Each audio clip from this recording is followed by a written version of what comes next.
तो यही एक उपाय है कि सज्जन संत के संग से शायद मूर्छा टूट जाए, कुछ होश आए, कुछ समझ आए, तो संसार से पार होने का, दुखों से पार होने का, भवसागर पार होने का,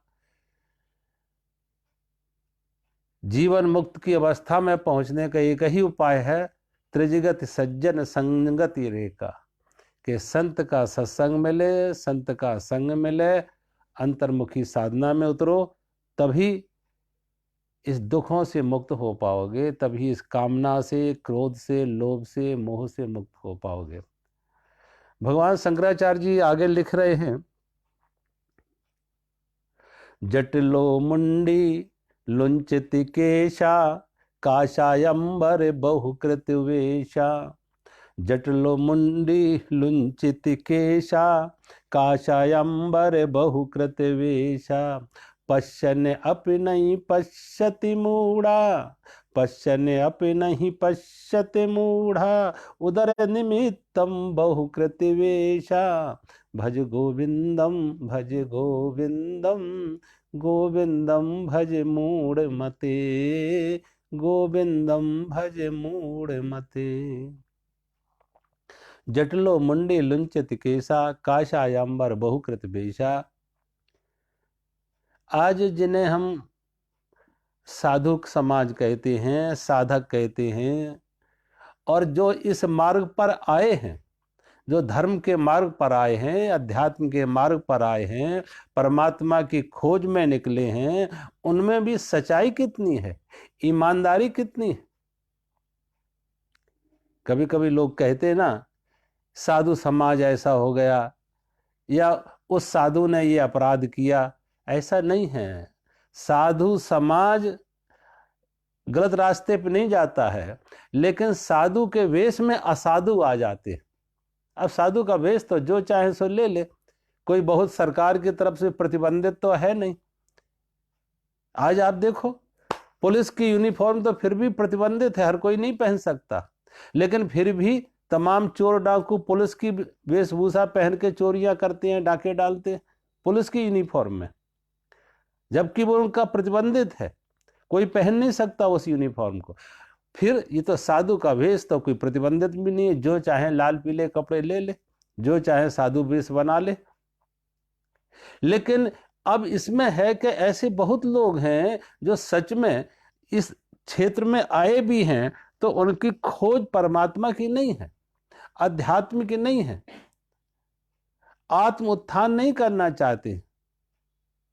उनकी भी खोज कुल मिला के वो धन की है, पद की है, प्रतिष्ठा की है, मान की है। उदर निमित्तम, भगवान शंकराचार्य उदर निमित्तम बहुकृत वेशा। ये हमारे यहाँ जो परंपरा थी साधुओं की, एक तो यह है, जैसे जब कोई साधना में जाते थे तो उनके पास इतना समय नहीं होता था कि वो अपने केसों को ठीक से संभाल सकें, केसों को रोज साबुन लगाएं, शैम्पू लगाएं, तेल लगाएं, कंघी करें, नहीं कर पाते थे। और कोई उनकी रुचि भी नहीं थी कि लोगों को सुंदर दिखाना है, अपने शरीर को सजाना है, शरीर सजाने की भी कोई उनके अंदर रुचि नहीं थी, एक वैराग्य था। तो परिणाम क्या हुआ कि शरीर, बाल तो कुदरत ने अपने आप उगते हैं, बाल तो कोई उगाता नहीं है। तो जब बाल उगते हैं और उनकी ठीक व्यवस्था नहीं की जाती थी, उन पर समय पर धोया नहीं जाता था, तेल कंघी नहीं की जाती, तो अपने आप वो जटाएं बन जाती थी। तो ऐसे बहुत से संत हुए जो जटा धारण करते थे। कुछ ऐसे संत भी हुए जिन्होंने देखा ये जटाओं तो बड़ा मुश्किल का काम है, सिर पर इतना बोझ रखना, तो वो सीधा का सीधा किसी नाई से मुंडन करा लेते थे संत। कुछ ऐसे भी थे जो कुछ संप्रदायों में, जैसे जैन संप्रदाय में, वो मुंडन ना करा के खुद लुंचन करते थे, अपने केसों का लुंचन करते हैं, बहुत से जैन साधु अपने बालों का लुंचन करते हैं। तो ये तरह तरह के जो वेश हैं, ये भगवान शंकराचार्य कह रहे जब किए गए थे तो अच्छे अर्थ में थे, कोई इनका अर्थ कोई स्वार्थ का नहीं था, किसी को धोखा देने का नहीं, अच्छे अर्थ में थे। लेकिन अब है क्या कि तमाम लोग अपने स्वार्थों की सिद्धि के लिए मात्र इस पर हो गए कि अगर हमने बालों का लुंचन करने लगे तो हम महावीर हो गए। अरे बाबा, कोई महावीर तो शरीर की आसक्ति से मुक्त हो गए थे, शरीर के तादाद उनका टूट गया था महावीर का, तो नग्न रहने लगे। जंगल में गए थे वस्त्र पहन के, धीरे धीरे वस्त्र उनके फट गए, गिर गए, शरीर का उन्हें होश ही नहीं था, शरीर का तादाद नहीं था, शरीर के साथ कोई आसक्ति नहीं थी, देह अध्यास से ऊपर चले गए, उठ गए थे। तो उन्हें वो वस्त्रों में है या निर्वस्त्र हैं उन्हें कोई फर्क नहीं पड़ा। जैसे एक छोटा बच्चा देखो, उसका देह अध्यास नहीं होता छोटे बच्चे में, तो छोटा बच्चा भले ही निर्वस्त्र हो लेकिन उसकी नग्नता में भी एक सौंदर्य है, क्योंकि वो अबोध है, उसे नग्नता का भी बोध नहीं है। भगवान महावीर को नग्नता का भी बोध नहीं था, और फिर भी इसलिए हमने उनको नहीं कहा कि वो निर्वस्त्र, हमने निर्वस्त्र नहीं, हमने कहा वो दिगंबर है। यानी उनका अब शरीर तक सीमित वो नहीं रहे हैं, वो आत्मा से जुड़ गए। और आत्मा शरीर का वस्त्र तो कपड़ा हो सकता है, लेकिन जो आत्मा का वस्त्र होगा, आत्मा को ढकने के लिए दिशाएं होंगी। तो उन्होंने कहा दिगंबर हैं। दिगंबर यानी दिशाएं ही अब इनके वस्त्र हो गए। दिगंबर शब्द का अर्थ है कि जिन्होंने दिशाओं को अपना वस्त्र बना लिया, शरीर का कोई अध्यास नहीं। अब बहुत सारे लोग दिगंबर साधु बनने के लिए या नागा साधु बनने के लिए नंगे होने का अभ्यास करते कि एकदम सबके बीच में वो नंगे आ नहीं सकते, शर्म लगेगी, तो धीरे धीरे अकेले में पहले अपने कमरों में नग्न घूमेंगे, फिर धीरे धीरे 2-4 लोगों के सामने आएंगे, फिर धीरे धीरे अभ्यास बढ़ेगा 10-20 लोगों के। अब नग्नता का, तो नग्नता का अभ्यास करने से कोई महावीर नहीं बनेगा, कोई आत्मज्ञानी नहीं बनेगा। हाँ, ये बात है कि महावीर जब महावीर हुए, बौद्धत्व की उपलब्धि हुई, आत्मज्ञानी बने, तो शरीर का उन्हें तादात्म नहीं रहा, शरीर का कोई अध्यास नहीं रहा, शरीर से लगाव नहीं रहा, उनके वस्त्र गिर गए तो गिर गए, दिगंबर हो गए। लेकिन अब वो अभ्यास करके कोई महावीर बनना चाहे कि वस्त्र उतार के हम महावीर बन जाएंगे, ये नहीं। कोई ये कहे बालों का लुंचन करा के हम महावीर बन जाएंगे, ये नहीं हो सकता। ऐसे ही कोई कहे हम जटाएं रख ले और जटाएं रखने से कोई महाज्ञानी हो जाए, कोई बुद्ध पुरुष हो जाए, ऐसा नहीं हो सकता। उदासीन संप्रदाय में श्रीचंद जी ने जटाएं रखी थी।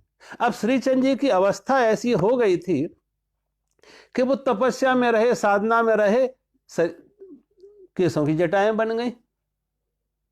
लेकिन अब उनकी कोई नकल करे कि नहीं, अब जटाएं बनाते हैं, संसार के और सब काम करें, गाड़ियों में चलेंगे, सब तरह के धन वैभव विलासता में जीवन रहेगा, लेकिन केसों की जटाएं बना ले। अब केसों की जटाएं बनाने से कोई श्रीचंद महाराज थोड़ी बन जाते, कोई आत्मज्ञानी थोड़ी बन जाते कि केसों की जटाएं बना लो तो कोई ज्ञानी होगा, ऐसा तो नहीं होता। हाँ, उन्हें ज्ञान को उपलब्ध हुए तो शरीर का अध्यास नहीं रहा, तो केस की जटाएं बन गई। इसीलिए भगवान शंकराचार्य कि मात्र वेश बदलने से नहीं। अब आप देखो, डॉक्टरों हॉस्पिटल में जाओ कि डॉक्टरों की यूनिफॉर्म है। अब डॉक्टरों के यूनिफॉर्म का मतलब यही है कि एक डॉक्टर को हम हॉस्पिटल में जाके पहचाने कैसे कि कौन डॉक्टर है।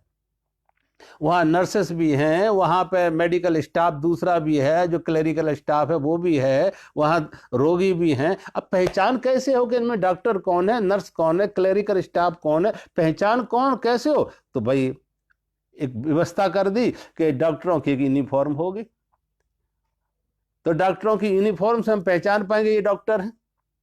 अब कोई मेडिकल साइंस ना पढ़ा हो, डॉक्टर की योग्यता ना हो और मात्र डॉक्टर की यूनिफॉर्म पहन ले, तो डॉक्टर की यूनिफॉर्म पहनने से कोई डॉक्टर तो नहीं बन जाएगा।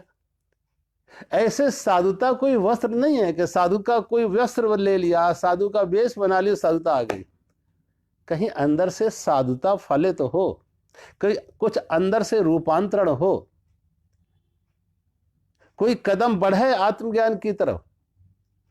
और पहले कदम में तो यही है, शास्त्र का अध्ययन हो, श्रोत्रिय हो।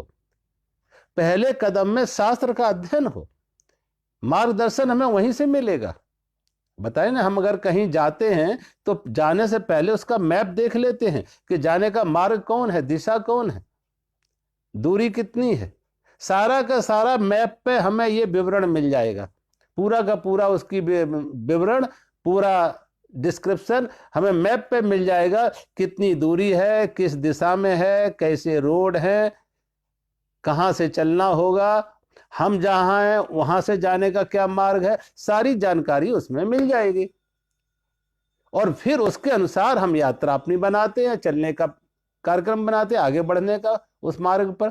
ऐसे ही शास्त्र एक मैप थे, और मैप से हमें मदद मिलती है, शास्त्रों से आत्मज्ञान की खोज के लिए साधना में हमें मदद मिलती है। और वो शास्त्र ज्ञान हमें किसी संत से, किसी महापुरुष से, किसी गुरु से शास्त्र ज्ञान लेना चाहिए।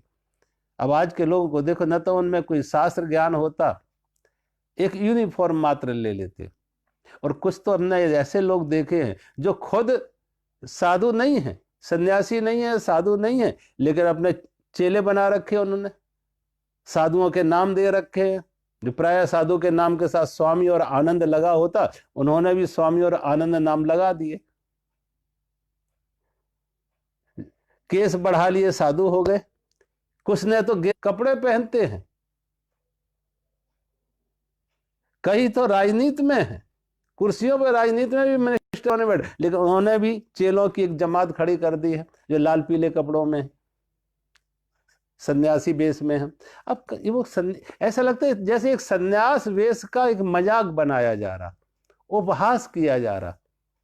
सन्यासी वेश एक भगवान शंकराचार्य ने जब शुरू किया था तो विशेष कारण से कि जिन्हें लोग समाज में जाके धर्म प्रचार करने जाएं तो लोग ये पहचान सकें कि भाई ये सन्यासी है, ये संत है, इनसे हम आध्यात्मिक मार्गदर्शन ले पाएंगे।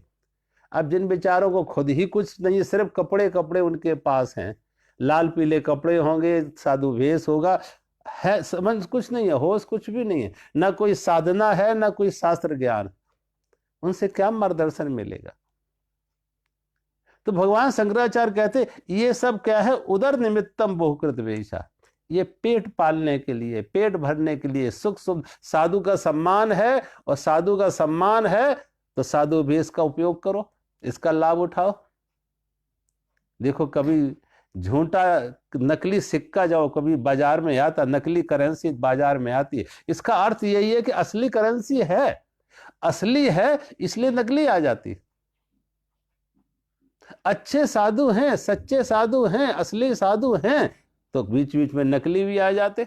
और ये तो सदा से होता रहा। आप देखो रावण के सब, रावण भी सीता का हरण करने गया था तो साधु का वेश बना के, रावण गया था सीता का हरण करने, लेकिन उसे मालूम है कि उसके काम में ज्यादा सुविधा होगी साधु वेश से, कि उस साधु वेश पर सीता विश्वास कर पाएंगे, तो साधु का वेश गया, सीता हरण के लिए, अपराध के लिए गया, बुराई करने के लिए गया, चोरी के लिए गया, लेकिन से साधु का वेश बना लिया, और सीता ने साधु समझकर विश्वास किया और सीता का हरण हुआ। काल ने में जाता हनुमान जी को धोखा देने कि हनुमान जी संजीवनी बूटी लेके ना आ पाए तो उन्हें कैसे रास्ते में बहकाया जाए, विलंब किया जाए, उसने भी साधु का वेश बनाया। तो कहने का अर्थ है बहुत लोग ऐसे हुए हैं जो साधु नहीं थे, लेकिन साधु वेश का दुरुपयोग किया, साधु वेश का दुरुपयोग किया। असली साधु थे तो ये बीच में नकली भी लोगों ने उसका दुरुपयोग किया। अब इन थोड़े से नकली लोगों से जिन्होंने साधु वेश का दुरुपयोग किया, हम सारे संत समाज को दोषी नहीं ठहरा सकते हैं। हम सारे संत समाज को ये नहीं कह सकते कि सब साधु ऐसे हैं।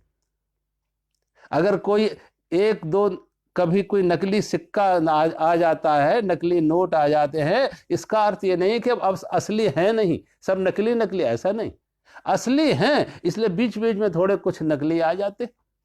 अच्छे भले सच्चे साधु हैं, असली साधु हैं, इसलिए बीच बीच में जरा उनका दुरुपयोग करने वाले आ जाते उस वेश का।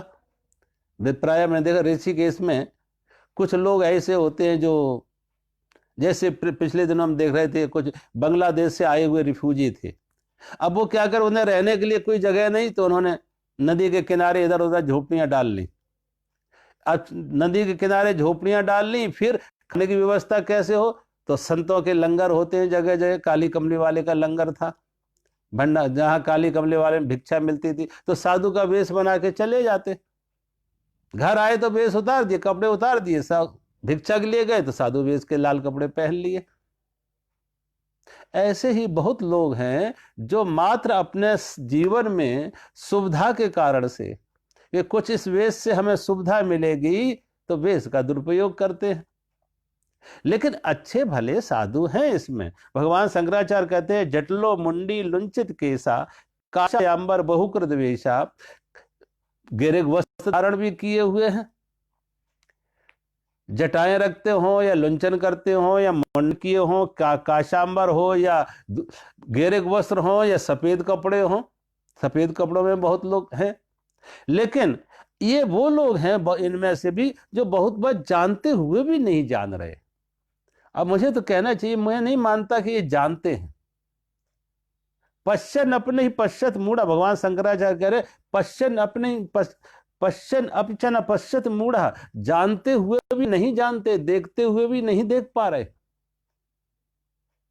संसार की क्षुद्र चीजों के लिए दुरुपयोग, अपना जीवन गंवा रहे। इस साधुता के जीवन में जो तुम परमात्मा की प्राप्ति कर सकते हो, वो पदार्थ में अपना जीवन समय गंवा रहे हो, पदार्थ की दौड़ में। कि साधु भेष में पदार्थ का संग्रह करें, पैसे का संग्रह करें। कुछ लोग तो राजनीति तक में जो है चुनाव भी लड़ते हैं, चुनाव लड़के भी पहुंच जाते साधु भेष में। अब साधु वेश लिया था चुनाव के लिए, राजनीति करने के लिए, या साधु वेश अध्यात्म की खोज के लिए, परमात्मा की खोज के लिए, आध्यात्मिक साधना के लिए?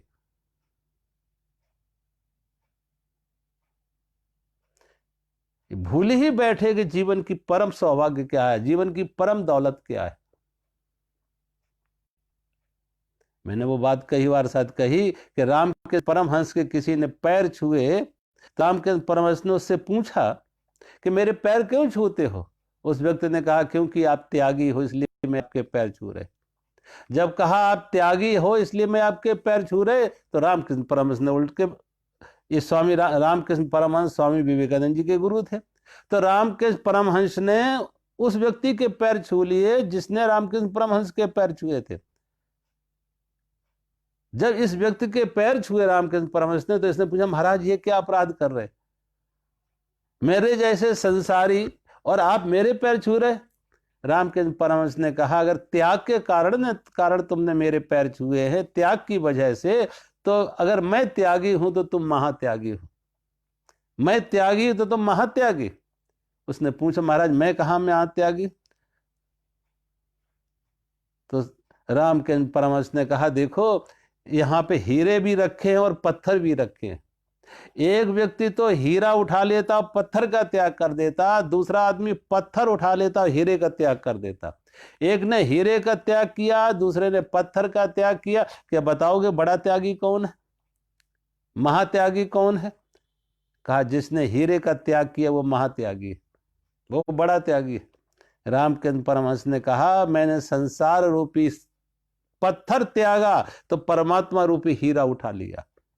परमात्मा रूपी हीरा पकड़ा, संसार रूपी पत्थर छोड़ा, और तुम हमसे भी बड़े महात्यागी कि तुमने परमात्मा रूपी हीरा छोड़ा और संसार का पत्थर उठाए घूम रहे हो। तुम तो हमसे भी बड़े महात्यागी हो। अब ऐसे लोगों को ही भगवान शंकराचार्य कह रहे हैं, पश्चन अपनी पश्चत मूढ़ा। ये जानते हुए भी नहीं जानते हैं, देखते हुए भी नहीं देख पा रहे कि क्या त्याग रहे, साधु वेश में परमात्मा के लिए या साधु वेश पदार्थ के लिए।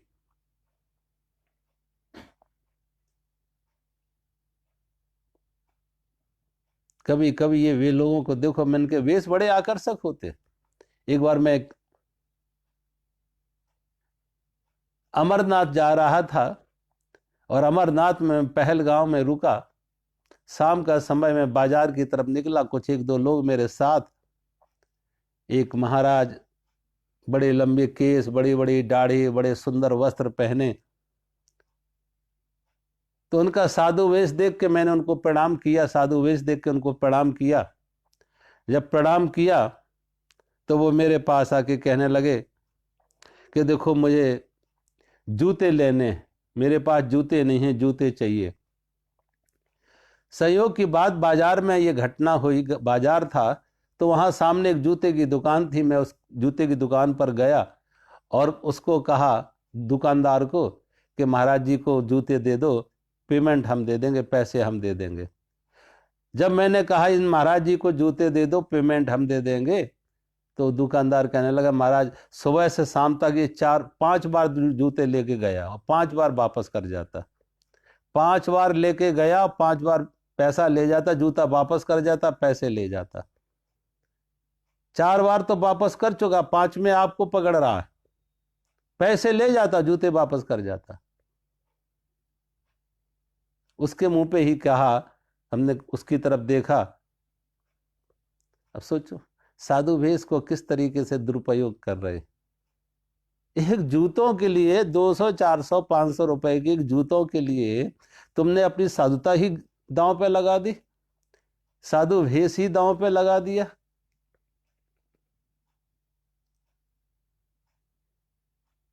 कितना पैसे, इस पैसे अभी तक इन लोगों ने सच में, ऐसा व्यक्ति जो है उन्होंने समझा नहीं है कि वो क्या गंवा रहे, क्या गंवा रहे। क्षुद्र को पाने के लिए विराट को गंवा रहे, पत्थर उठा पाने के लिए हीरे गंवा रहे, परमात्मा को दांव पर लगा रहे हैं संसार की भोग वस्तुओं के लिए।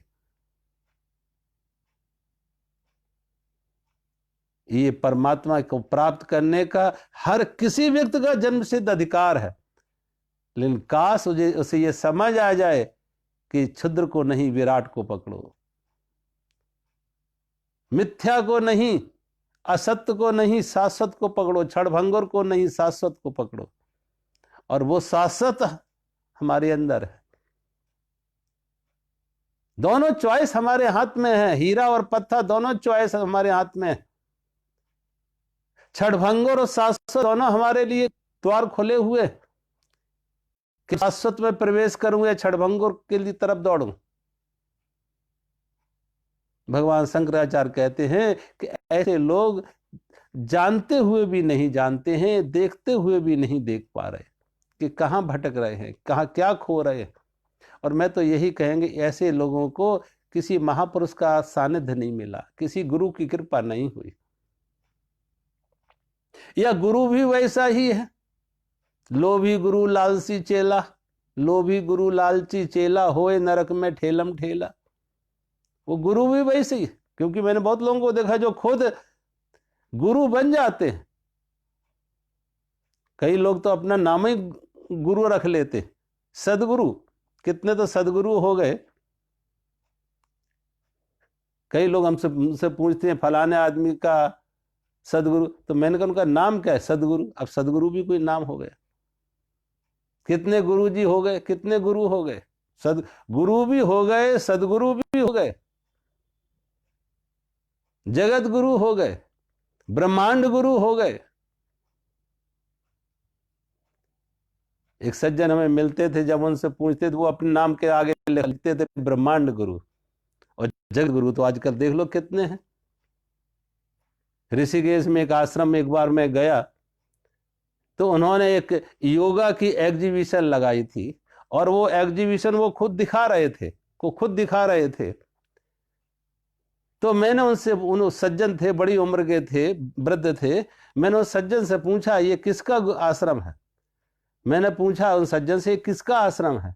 तो वो सज्जन कहने लगे विश्व गुरु का आश्रम है, विश्व गुरु का आश्रम है। अरे मैंने कहा बाबा मैं ये नहीं पूछ रहा वो विश्व गुरु हैं या कोई लोकल गुरु हैं, मैं ये नहीं पूछ रहे, किसका आश्रम है, उनका नाम क्या है? कि विश्व गुरु। अब विश्व गुरु हो गए। अनुयायी उनके पास 2-4 भी नहीं थे, 2-4 भी नहीं थे, लेकिन विश्व गुरु थे।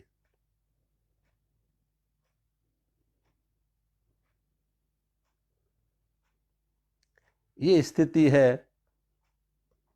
एक बार एक और सज्जन मुझे मिले, अकेले ही थे, उनके साथ एक आदमी अकेले आए, और वो भी कह रहे थे जगत गुरु है। तो मैंने पूछा जगत गुरु, कितने जगत गुरु हैं? तो मैंने कहा इनको जगत गुरु क्यों कहते, क्या है इनका? कहते इनका एक चेला है उसका नाम जगत है, इनका एक चेला है उसका नाम जगत है, तो जगत गुरु हो गए। और उनको कहते थे ये ब्रह्म ऋषि है, ब्रह्म ऋषि। मैंने कहा ये ब्रह्म ऋषि की उपाधि किसने दी? कहते इनके ड्राइवर ने, इनके ड्राइवर ने इनको ब्रह्म ऋषि की उपाधि दे दी। जगत के गुरु हो गए, जगत उनका चेला है, जगत के गुरु हो गए चेले के, तो बस जगत गुरु हो गए।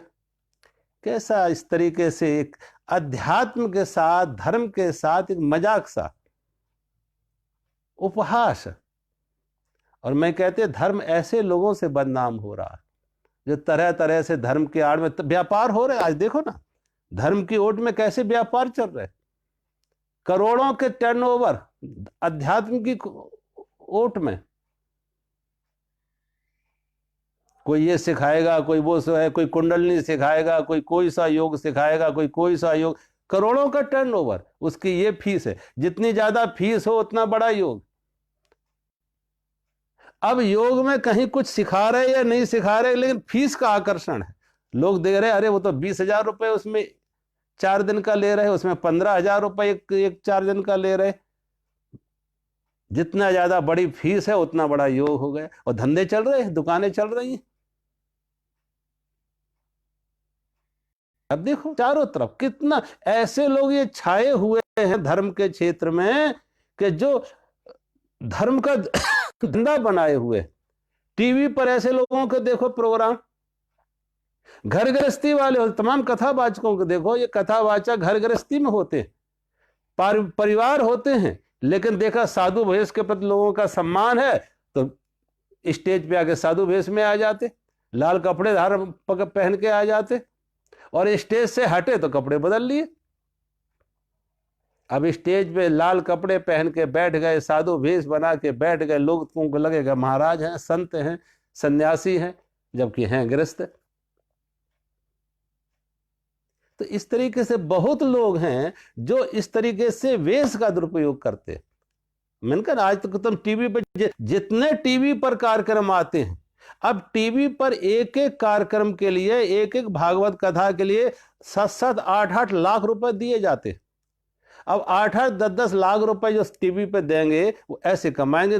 उनकी कथा कम होगी लेकिन अकाउंट ज्यादा, बैंक के अकाउंट बार बार बताए जाएंगे, दान देने के लिए बार बार कहा जाएगा दान दो दान दो, और अकाउंट नंबर दिए जा रहे। ये क्या है? ये उदर निमित्तम बहुकृत वेशा। भगवान शंकराचार्य कह रहे उदर निमित्तम बहुकृत वेशा। ये पेट पालने के लिए, धन कमाने के लिए ये तरह तरह के आडंबर हो रहे हैं। इनका कोई अध्यात्म से कोई लेना देना नहीं है। ये सब घर गृहस्थी वाले हैं, परिवार है। और कभी कभी ऐसे लोगों ने पारिवारिक ट्रस्ट तक बना रखे हैं। पत्नी को जोड़ लिया, पति को जोड़ लिया, भाई जुड़ गया, बाप जुड़ गया, घर के लोग मिलके संपत्ति बना ली। तरह तरह से नाम दे दिए। कोई कह रहा गौशाला के लिए, कोई कह रहा वृद्ध आश्रम के लिए, कोई कह रहा किसी के लिए। तरह तरह से पैसा इकट्ठा करो, पैसा इकट्ठा करो, पैसे की दौड़ है। भगवान शंकराचार्य ऐसे लोग न पश्यत मूढ़ा, के जानते हुए भी नहीं जानते हैं, देखते। अब वो दूसरों को ज्ञान देते हैं, उपदेश देते हैं। अब जो दूसरों को उपदेश दे रहा है, दूसरों को जो ज्ञान दे रहा है, तो सोचो, तो इस ऐसा अर्थ नहीं कि उसे समझ खूब है, होश खूब है, लेकिन वो सारा का सारा बौद्धिक है, सारा का सारा बौद्धिक है। देखते हुए भी नहीं देख रहे भगवान शंकराचार्य कि किसके लिए तुम जीवन कमा रहे हो, किन चीजों के लिए।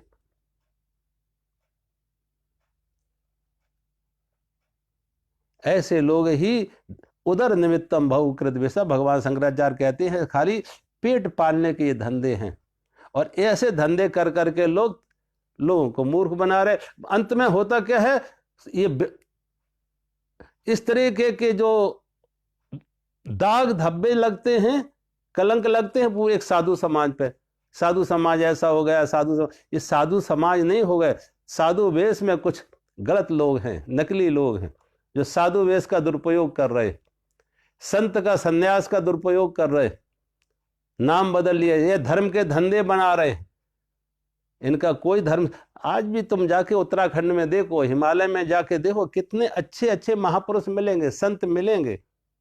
और हर जगह ब्रजभूमि में मैंने देखा जो अच्छे अच्छे संत हैं वो अपने को छिपा के रखते हैं। जो अच्छे संत हैं, जो असली संत हैं, वो अपने को छिपाते हैं और कहते हैं जो नकली हैं वो छपाते हैं। जो नकली हैं वो तो छपा रहे हैं, कागजों में, पोस्टरों में, बैनरों में, टीवी, वो छपा रहे हैं। और जो असली भले संत हैं, सच्चे सन्यासी हैं, सच्चे साधु हैं, असली साधु हैं, वो छिपाते हैं, ये नकली छपाते हैं। जितनी ज्यादा जिनका समझो, जितना ज्यादा प्रचार है, जितना ज्यादा छपाई है, जिनके ज्यादा पोस्टर लगे हो, समझो ये सब धंधे हैं, ये धंधे हैं।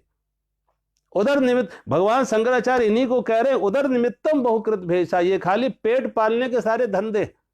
उदर निमित्तम बहुकृत भेषा पश्चन न पश्चित मूढ़का, देखते हुए भी नहीं देख पा रहे।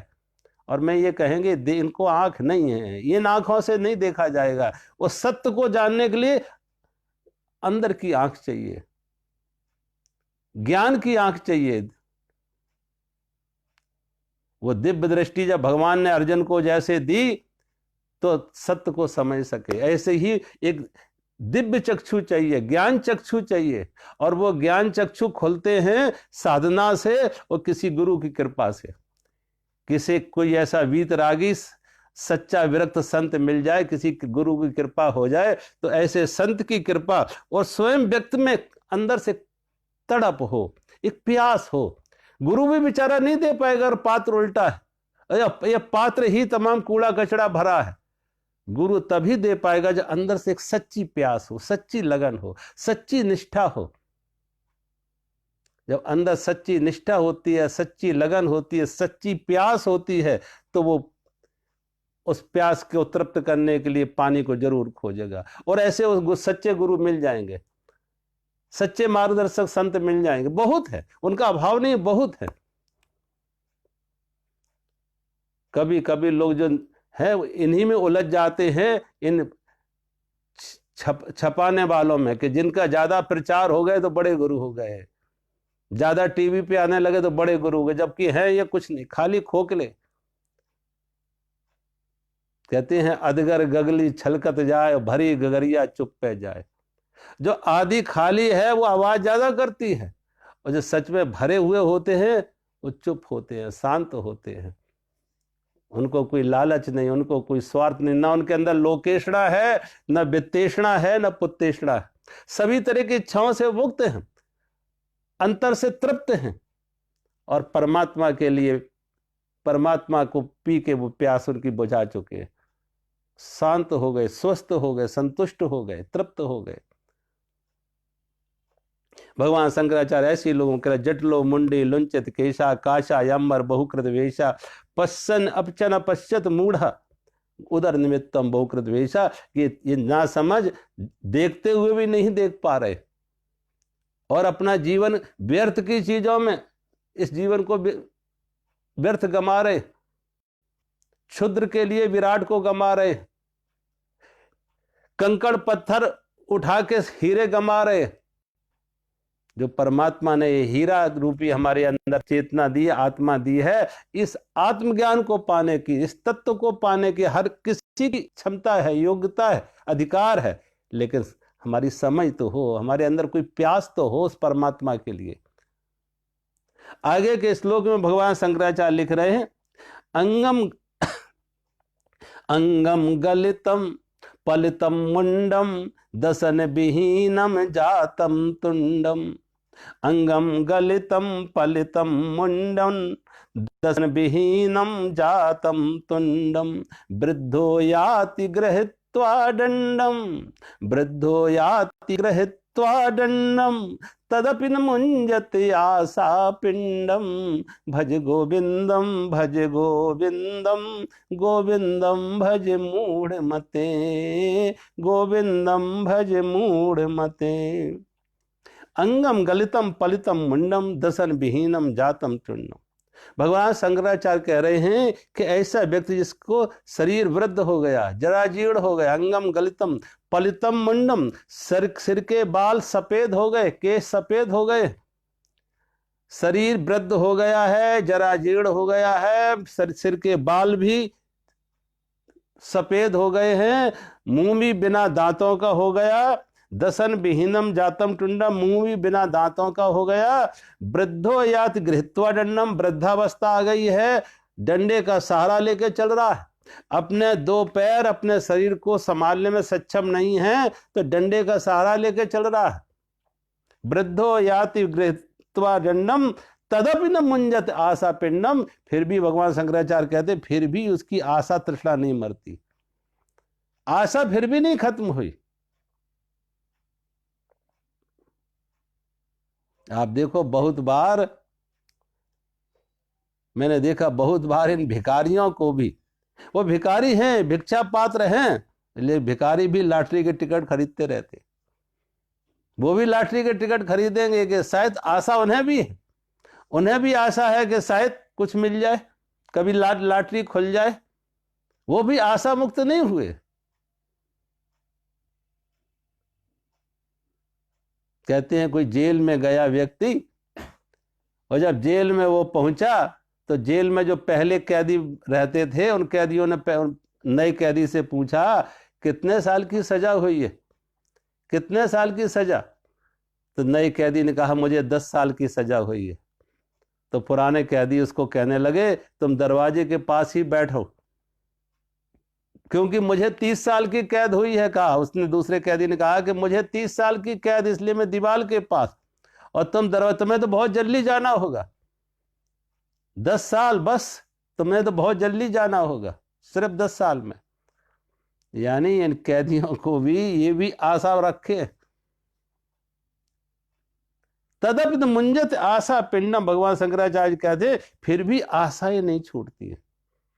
और कल मैं कह रहा था आशाएं तभी तक रहेंगी जब तक ये अज्ञान रहेगा। सुख संसार में है, सुख वस्तु में है, सुख व्यक्ति में है, सुख पदार्थ में है, सुख हमसे बाहर है विषयों में, तो आशा रहेगी। ये बात अलग है नहीं मिल सका फिर भी आशा बढ़ती, अभी मिला आगे मिल जाए, जवानी में नहीं मिला शायद बुढ़ापे में मिल जाए। और इसलिए लोग अपने मन को समझाते हैं, कई लोगों को देखो मन को समझाते, कहते भगवान के यहाँ देर है अंधेर नहीं है, कहते भगवान के यहाँ देर है अंधेर नहीं है, यानी अभी तक मिला नहीं आगे मिल जाए, शायद अंधेर नहीं करेगा भगवान, मिलेगा, सबूरी रखो मिलेगा। ऐसे लोगों की वो आशा नहीं छूटती है।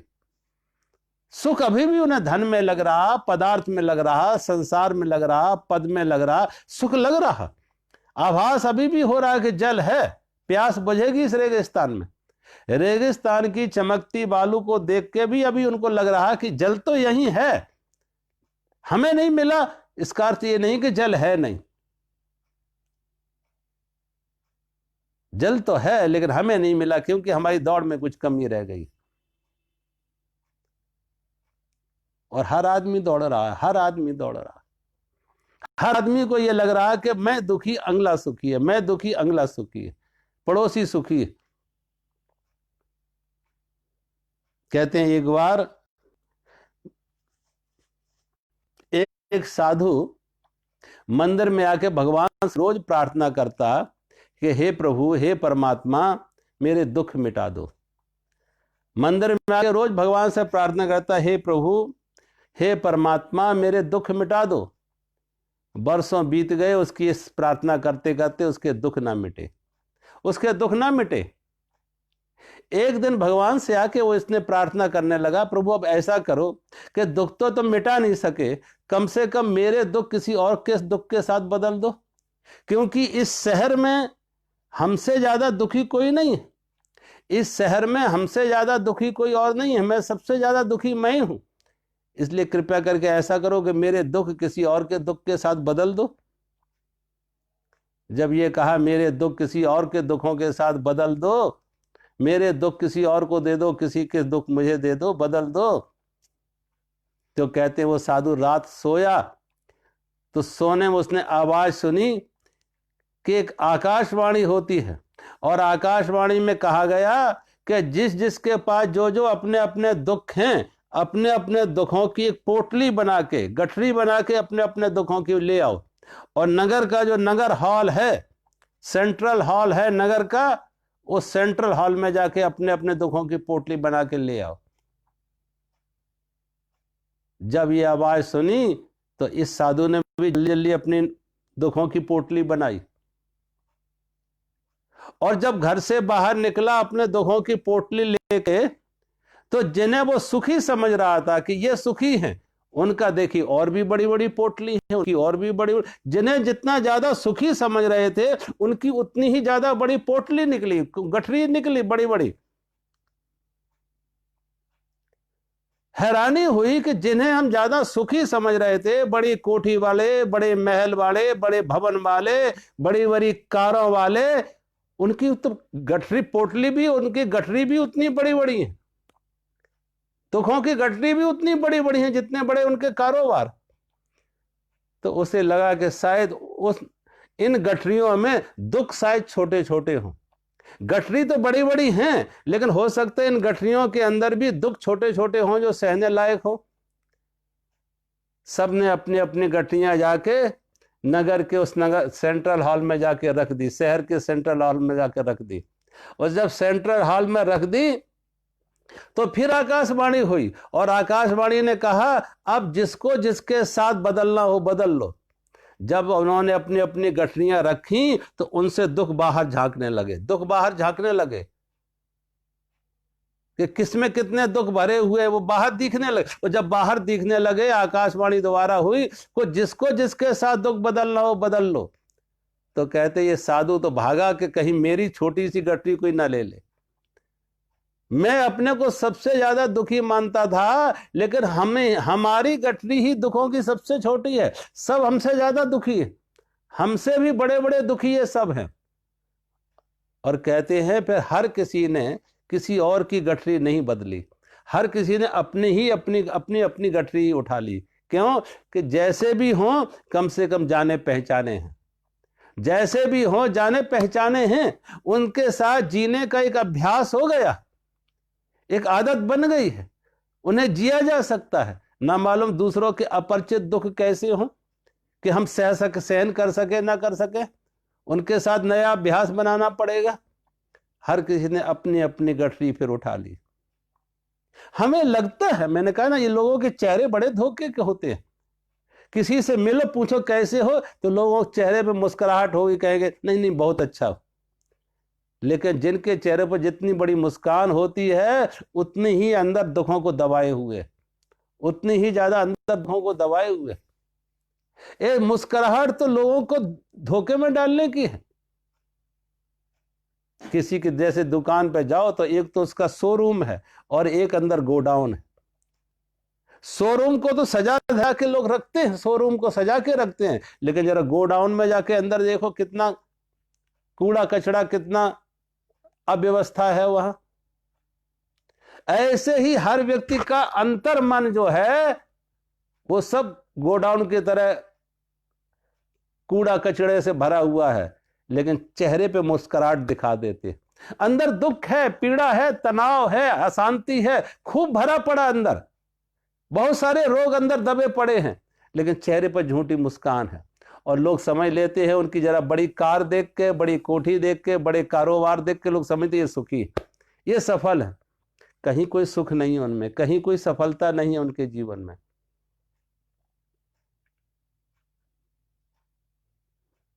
भगवान शंकराचार्य लिख गए, अंगम गलितम पलितम मुंडम दसन विहीनम जातम टुंडम वृद्धो यात गृहत्वा दंडम तदप न मंजते आशा पिंडम, के जिनके शरीर जरा जीर्ण हो गया है वृद्धावस्था में, सिर के बाल भी सफेद हो गए हैं, मुंह के दांत भी निकल गए हैं, अपने दो पैर भी अपने शरीर को संभालने में सक्षम नहीं है, डंडे का सहारा लेकर चल रहे, लेकिन तदप न मंजत आशा पिंडम, फिर भी आशाओं से मुक्त नहीं कि शायद आगे कुछ बदलेगा, आगे कुछ बदलेगा।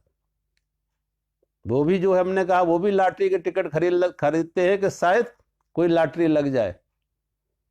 परमात्मा क्या देर है अंधेर नहीं है, आशाएं वो भी लिए बैठते हैं। और ये आशाएं तब तक रहेंगी जब तक ये अज्ञान है कि सुख हमसे बाहर है। काश उन्होंने अपने अंदर झांका होता, अंदर कुछ खोजा होता, ये आंखें बाहर दौड़ी, ये कान बाहर दौड़े, अगर इन कानों से अंदर का सुना होता, इन आंखों से अंदर का को मोड़ा होता, तो बात कुछ और होती। तो ये आपाधापी ना होती, ये उठा पटक ना होती, ये छीना झपटी ना होती, ये भाग दौड़ ना होती, व्यक्ति अपने में ठहर जाता। आशाएं, फिर खाली आशा नहीं, आशा और निराशा दोनों ही टूट गई, दोनों ही झूठी थी।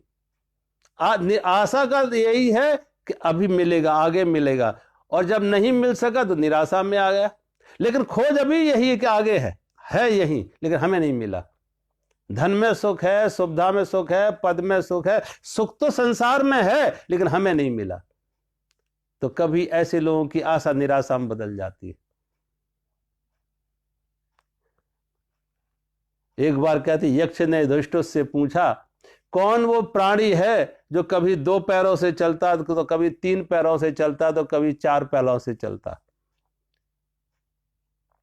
जब महाराज युधिष्ठिर से यक्ष ने यह प्रश्न पूछा, कौन वो प्राणी है जो अपने ही जीवन काल में कभी 2 पैरों से, कभी 3 पैरों से, कभी 4 पैरों से, तो महाराज युधिष्ठिर ने कहा वो मनुष्य ही है। वो मनुष्य ही है कि जब बालक छोटा होता है तो 2 हाथ और 2 पैरों के सहारे घुटने घुटने चलता है। 2 हाथ 2 पैरों के सहारे बालक घुटने घुटने चलता है, और जब वो बड़ा हो जाता है तो 2 पैरों से चलने लगता है। और वही व्यक्ति जब वृद्धावस्था में जाता है, बुढ़ापे में जाता है, तो 2 पैर भी अपने शरीर को संभालने में सक्षम नहीं होते हैं, तो तीसरा पैर उसको जरूरत पड़ती है डंडे की। वृद्धो याद गृहीत्वा दंडम, वृद्धावस्था में डंडे का सहारा लेके चल, लेकिन तदपि न मुंजते आशा पिंडम।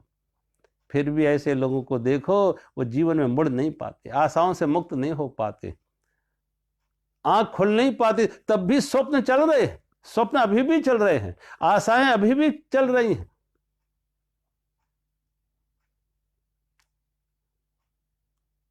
इन सपनों से अगर जागो तो जीवन की सार्थकता कुछ और हो जाए, जीवन की खोज कुछ और हो जाए। मैं तो ये कहता कि जब जागे तभी सवेरा। ये नहीं कह सकते कि भाई अभी तक सोए रहे तो अब कोई उम्मीद नहीं है। जब जागे, अंतिम समय तक जग जागे तभी सवेरा। थोड़ा सा अंदर उतर जाओ, बाहर खोज बंद कर दो, अंदर समझ उतर जाओ। वो कबीर की वाणी के पानी में मीन प्यासी मुझे सुन सुने आवे हंसी। कबीर लिखते हैं कि पानी में मीन प्यासी मुझे सुन सुने आवे हंसी। कबीर कहते हैं मुझे हंसी लगती है इस बात में कि मछली जल में है और फिर भी प्यासी है। मछली जल में है और फिर भी प्यासी, लेकिन जीव विज्ञानी ऐसे कहते हैं कि मछली जल में रह के भी प्यासी ही होती है। मछली के शरीर की संरचना ऐसी होती है कि उसके मुंह में पानी नहीं जाता, जब वो पलटती है तो मुंह में पानी जाता है। जब मछली पलटती है तो उसके मुंह में पानी जाता है, उसकी प्यास बुझती है। ऐसे ही हम सब परमात्मा, हमारे चारों तरफ से परमात्मा से हम ओतप्रोत हैं। हमारा जीवन ऐसे ही परमात्मा के बीच में है, समाया हुआ है, जैसे मछली जल में है। मछली जल में पैदा हुई, जल में जी रही है, जल में ही सदा है। ऐसे ही हम परमात्मा में पैदा हुए, परमात्मा में सदा हैं, लेकिन फिर भी हम परमात्मा के लिए प्यासे। और परमात्मा की जो प्यास है, ये कैसे दूर होगी, प्यास कैसे बुझेगी, तृप्ति कैसे आएगी? मछली की तरह पलट जाओ, मछली की तरह पलट जाओ। बहिर्मुखी मन को अंतर्मुखी कर लो, इस बहिर्मुखी मन को अंतर्मुखी कर लो। बाहर बहुत देख लिया, अब अंदर देखना शुरू कर दो। बाहर बहुत खोज लिया, थोड़ा अंदर खोज लो। होश जगाओ थोड़ा अंदर का, होश जगे, अंदर ठहराव आए तो प्यास बुझेगी। बुद्ध की प्यास बुझी, कबीर की बुझी, मीरा की बुझी, नानक की बुझी। अपने अंदर, जिन्होंने अपने अंदर खोजा, उनकी प्यास बुझी। वृद्धो यात गृहीत्वा दंडम तदप न मुंजते आशा पिंडम। फिर भी कहते ऐसा व्यक्ति भी, क्योंकि अभी भी उसकी सारी उम्र दौड़ बाहर की ही रही है। किशोर अवस्था बाहर की दौड़ में, जवानी बाहर की दौड़ में, वृद्ध अवस्था भी बाहर की दौड़ में। अंदर का स्वाद तो लिया ही नहीं उसने, पलटा तो है ही नहीं, वो प्यास तो बनी रही। और ऐसे लोग प्यासे ही मर जाते, प्यासे ही मर जाते। प्यासे का अर्थ है कि वो कामना वासना खत्म नहीं होती है, कामना बनी रहेगी, वासना बनी रहेगी, आशा तृष्णा बनी रहेगी। वही अगला जन्म फिर आएगा, अगले जन्म में वो लेके आएगा फिर उन वासनाओं की पूर्ति के लिए, कामनाओं की पूर्ति के लिए। कबीर कहते हैं मन मरे मनुआ मरे मर मर गए शरीर, मन मरे मनुआ मरे मर मर गए शरीर, आशा तृष्णा ना मरी कह गए दास कबीर। कबीर कहते हैं आशा, शरीर मर जाता है, शरीर जरा जीर्ण हो जाता है, शरीर बूढ़ा हो जाता है, लेकिन मन बूढ़ा नहीं होता। शरीर मर जाता है लेकिन मन नहीं मरता है। मन अभी भी स्वप्न संजोए हुए है, अभी भी खोज है, अभी भी आशा है।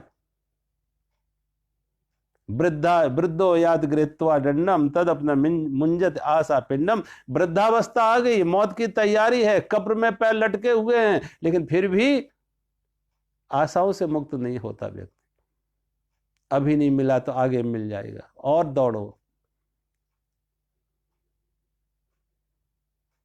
और शरीर दौड़ने की क्षमता नहीं रखता तो किसी चमत्कार की उम्मीद करता कि कोई चमत्कार, शायद कोई चमत्कार, कोई लॉटरी का टिकट खुल जाए, कोई चमत्कार हो जाए। और वो चमत्कार भी चाह रहा संसार का ही, कोई परमात्मा के लिए चमत्कार नहीं चाह रहा कि किसी गुरु की कृपा हो जाए, जीवन में हम जाग जाए और आत्मज्ञान का कोई चमत्कार हो जाए, आत्म अनुभव का कोई चमत्कार हो। वो चमत्कार भी संसार के। देखो ऐसे जो चमत्कार करने वाले साधु होते ना, उनके पास खूब भीड़ लगती है। चमत्कार करने वाले, कोई राख दे दे, कोई कुछ और निकाल के दे दे तो खूब भीड़ लगती है, बड़े महात्मा है। क्योंकि जो राख दे सकता है वो सोना चांदी हीरे भी दे सकता है। ऐसे चमत्कार करने वाले, ऐसे ढोंग करने वाले बहुत लोग होते हैं। और कोई चमत्कार नहीं है, लोग कहते हैं ना चमत्कार को नमस्कार करते हैं, कोई चमत्कार नहीं होते, वो सब होते हैं ढोंग, लोगों को मूर्ख बनाना। वह हाथ की सफाई, जैसे जो कहते हैं ना मैजिक, जादूगर, जैसे जादूगर देखो सड़कों के किनारे जो बेचारे ईमानदार जादूगर पैंट शर्ट में है और कहते हैं हाथ की सफाई है, जादूगरी है। और यही जादूगर कभी लाल पीले कपड़े में आ जाते हैं तो चमत्कार कहने लगते हैं, तो चमत्कार है, इनके पास सिद्धि है। तो लोग उनके पास खूब भीड़ इकट्ठी होगी चमत्कार के कारण से, कि चमत्कार ये भभूत दे सकते तो सोना चांदी भी निकाल सकते, हीरे भी निकाल के दे देंगे। आशा रखो। भगवान शंकराचार्य कहते हैं वृद्धो याद गृहीत्वा दंडम तद अपना मुंजत आशा पिंडम। फिर भी मौत सामने आ जाती है लेकिन आशाओं से मुक्त नहीं हो पाते। वो होने का कोई उपाय नहीं। मैंने कहा बस ये तो भगवान की कृपा कहो और स्वयं अंदर कोई ऐसा होश जगे कि बाहर कब तक भटकोगे, कब तक भटकोगे, कुछ मिलने वाला नहीं है। अपने अंदर थोड़ा खोज लो, अपने अंदर झांक लो तो सब कुछ मिलने वाला है।